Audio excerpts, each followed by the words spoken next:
Un encuentro con su palabra, porque secase la hierba, marchitase la flor, mas la palabra de Dios permanece para siempre.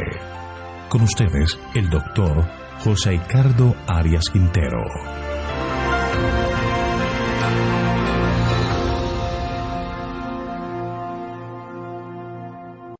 Vamos a estudiar Daniel capítulo 10, visión de Daniel junto al río.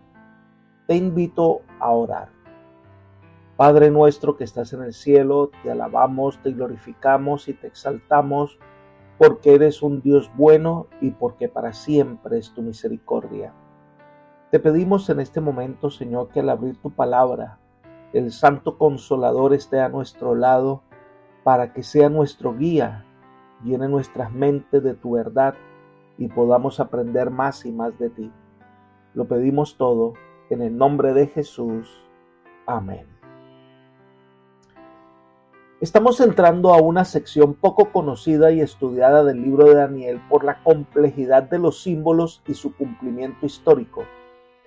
Estamos entrando a la última visión dada a Daniel que va hasta el capítulo 12. El capítulo 10 es una introducción, pero lo interesante de esta última visión es una explicación más detallada de los acontecimientos representados simbólicamente en la visión de Daniel capítulo 8, versículos 1 al 14. Esta revelación dada a Daniel llega hasta el fin mismo de la historia y nos muestra la manera en que Dios hará que su pueblo triunfe. El capítulo 10 nos revela lo que ocurre tras bambalinas, lo que no está a la luz de nuestros ojos. Nos habla de un conflicto entre los planes de Dios y la manera como el enemigo de las almas busca impedir que se desarrolle el plan divino. Pero también revela la manera en que Dios ha respetado la libertad que tenemos de elegir y cómo Él trata de influir en la voluntad del hombre para que tome las mejores decisiones. Así que este capítulo tiene grandes lecciones espirituales para todos nosotros. Debemos reconocer el marco histórico de los acontecimientos a los que hace referencia este capítulo. Veamos el versículo 1. En el tercer año de Ciro, rey de Persia, fue revelada la palabra a Daniel llamado Beltsasar. La palabra era verdadera y el conflicto grande, pero él comprendió la palabra y tuvo inteligencia en la visión. Varios puntos importantes que debemos considerar. Número 1. El profeta nos dice que este suceso tuvo lugar en el tercer año de Ciro. Esto habría ocurrido aproximadamente en el año 536-535 a.C. Evidentemente el profeta estaba llegando al final de su vida. Ya tenía para ese entonces unos 88 años de edad. Recuerde que él fue llevado cautivo a la edad de 15 o 16 años. Veamos este comentario. Daniel era solo un joven cuando fue llevado cautivo a Babilonia. Tenía aproximadamente entre 15 o 16 años de edad, porque se lo llama muchacho, lo que significa que estaba en la adolescencia. Libro Alza tus ojos, página 81. Entonces, para el momento de la visión que estamos estudiando, Daniel era un hombre de edad muy avanzada. Daniel vivía en el tiempo en que ya se había dado el decreto de reconstruir el templo. Leamos el libro de Esdras, capítulo 1, versículos 1 al 3. En el primer año de Ciro, rey de Persia, para que se cumpliese la palabra de Jehová por boca de Jeremías, despertó Jehová el espíritu de Ciro, rey de Persia, el cual hizo pregonar de palabra y también por escrito por todo su reino, diciendo: Así ha dicho Ciro, rey de Persia: Jehová, el Dios de los cielos, me ha dado todos los reinos de la tierra y me ha mandado que le edifique casa en Jerusalén, que está en Judá. Quien haya entre vosotros de su pueblo, sea Dios con él, y suba a Jerusalén, que está en Judá, y edifique la casa a Jehová Dios de Israel. Él es el Dios, el cual está en Jerusalén. Esto había ocurrido en el año 537 a.C. Ciro reconoce la grandeza de Dios y ordena que vuelvan a Jerusalén y se vuelva a construir el templo. Incluso devuelve las vasijas que Nabucodonosor había tomado del templo. Sigamos leyendo este capítulo de Esdras, versículos 7 y 8. Y el rey Ciro sacó los utensilios de la casa de Jehová, que Nabucodonosor había sacado de Jerusalén, y los había puesto en la casa de sus dioses. Los sacó pues Ciro, rey de Persia, por mano de Mitrídates, tesorero, el cual les dio por cuenta a Sesbazar, príncipe de Judá. Cerca de unos 50,000 personas regresaron a Jerusalén y comenzaron la labor de reconstruir el templo.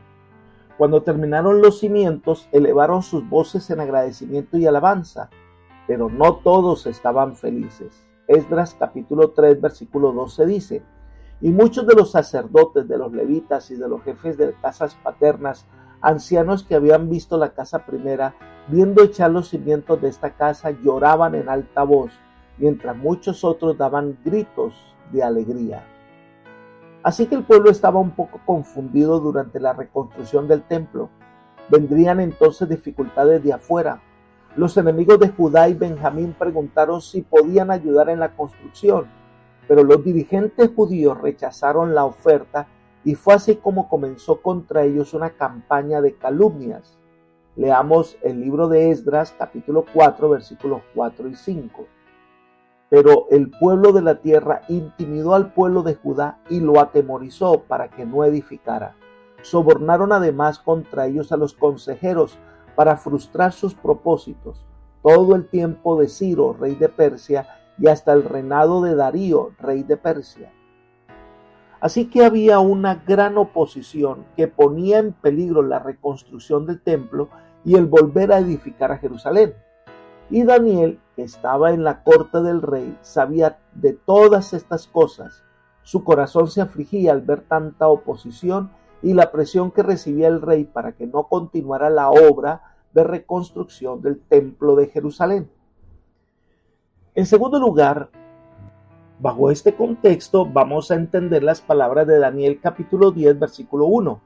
La palabra era verdadera y el conflicto grande, pero él comprendió la palabra y tuvo inteligencia en la visión. Daniel conocía lo que significaba el conflicto entre la verdad y el error, entre los santos y los que se oponían a ellos, entre el propósito de restaurar la adoración al verdadero Dios y los intentos de Satanás para impedirlo. Por eso dice que tuvo sabiduría, tuvo inteligencia para comprender lo que estaba pasando. Entonces Daniel nos cuenta su experiencia personal, versículos 2 y 3. En aquellos días yo, Daniel, estuve afligido por espacio de 3 semanas. No comí manjar delicado, ni entró en mi boca carne ni vino, ni me ungí con perfume hasta que se cumplieron las 3 semanas. Daniel no explica la razón por la cual estaba afligido, pero es claro que los acontecimientos que narra Esdras y las falsas acusaciones que llegaban por parte de los samaritanos a oídos del rey Ciro preocuparon de alguna manera al anciano profeta, que se da cuenta de la tremenda lucha que se está desarrollando. Elena de White explica: la oposición de sus enemigos era enérgica y resuelta, y gradualmente los constructores se descorazonaron. Algunos de ellos no podían olvidar la escena ocurrida cuando, al colocarse la piedra angular, muchos habían expresado su falta de confianza en la empresa. Y a medida que se envalentonaban más los samaritanos, muchos de los judíos se preguntaban si, a fin de cuentas, había llegado el momento de reedificar. Este sentimiento no tardó en difundirse. Muchos de los obreros desalentados y abatidos volvieron a sus casas para dedicarse a las actividades comunes de la vida. Libro Profetas y Reyes, página 418-419.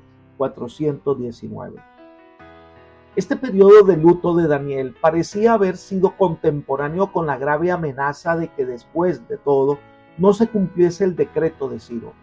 A causa de los falsos informes enviados por los samaritanos a la corte de Persia para tratar de detener la construcción del templo. El profeta entiende que esta lucha se gana es con oración y ayuno. El ayuno no es para convencer a Dios a que actúe como una especie de penitencia. Mientras oraba, buscaba más luz sobre temas que no habían podido comprender, y sin duda el profeta se entregó a otro periodo de intensa intercesión para que la obra del enemigo fuera contrarrestada y se cumplieran las promesas de Dios de restauración. El ayuno de Daniel, de las cosas que le habían producido placer, muestra la seriedad de su preocupación. Indica que estaba en juego la decisión vital del rey. Entró en este periodo de oración intercesora para que la obra del adversario pudiera ser contrarrestada y que las promesas de restauración pudiesen cumplirse.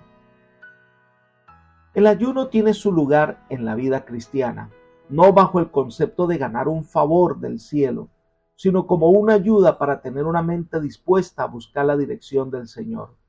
Jesús ayunó y oró pidiendo sabiduría antes de comenzar su misión, y de la misma manera nosotros debiéramos buscar a Dios en momentos de aflicción para que Él nos dirija y su obra se haga en nosotros. Ahora, hay algo que los comentadores destacan de Daniel capítulo 10, versículo 4. El día 24 del primer mes estaba yo a la orilla del gran río Hiddekel. Esta es la única fecha en el libro de Daniel que describe un día y un mes exacto de un acontecimiento. Si Daniel hace el cálculo basado en el calendario judío, el primer mes del año era la celebración de la Pascua. Esta era una de las fiestas más importantes de los judíos, donde se celebraba la liberación del pueblo de Israel de Egipto. Ahora, Daniel en esta Pascua está orando por la liberación del pueblo del cautiverio babilónico. Daniel se encontraba a la orilla del Tigris cuando vio la visión de un varón vestido de lino y el anciano profeta se desmayó. Esta es la sección del versículo 5 hasta el 11. Veamos algunos detalles importantes. Miremos los versículos 5 y 6. Alcé mis ojos y miré, y vi un varón vestido de lino y ceñida su cintura con oro de Ufaz. Su cuerpo era como de berilo, su rostro parecía un relámpago, sus ojos como antorchas de fuego, sus brazos y sus pies como de color de bronce bruñido, y el sonido de sus palabras como el estruendo de una multitud. Aquí Daniel describe un ser celestial en forma humana, muy similar a la que vio Juan en la isla de Patmos, que él contempla a Cristo vestido con vestiduras especiales. Esta descripción, sin lugar a dudas, la que ve Daniel, es a Cristo. Esta es una teofanía o una manifestación de Dios en forma humana. Elena de White comenta: nada menos que un personaje como el Hijo de Dios se apareció a Daniel. Esta descripción es similar a la que presenta Juan cuando Cristo se reveló en la isla de Patmos. Ahora viene nuestro Señor con otro mensajero celestial para enseñarle a Daniel lo que sucedería en los últimos días.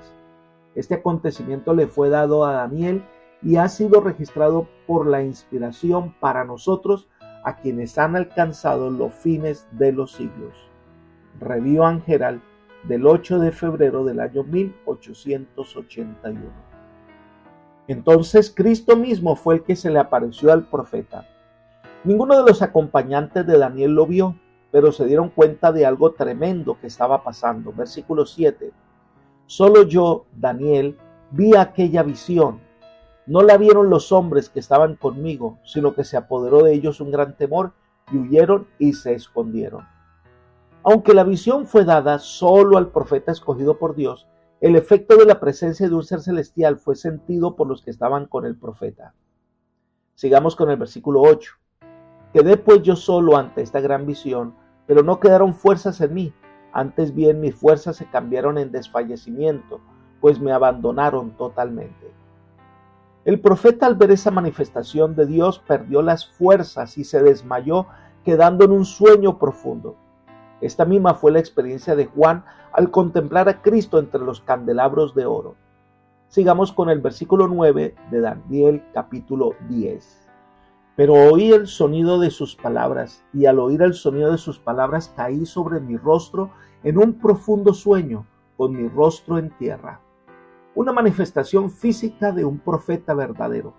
El anciano profeta, emocionado con lo que estaba viendo, vio sus fuerzas desfallecer, quedó privado por un momento. Pero el amor de Dios y su tierno cuidado se revela en los versículos 10 y 11. Y una mano me tocó e hizo que me pusiera sobre mis rodillas y sobre las palmas de mis manos. Me dijo: Daniel, varón muy amado, está atento a las palabras que he de decirte y ponte en pie, porque a ti he sido enviado ahora.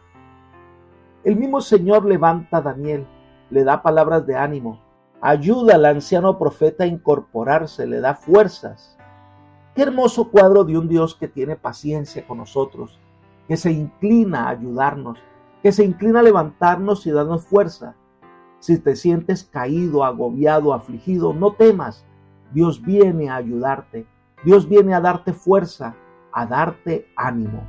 Y el Todopoderoso te guiará por sendas de paz. Estudiaremos la segunda sección de este capítulo en el siguiente audio. Que el Señor te bendiga y te guarde y te guíe por sendas de paz es mi oración por ti. Amén.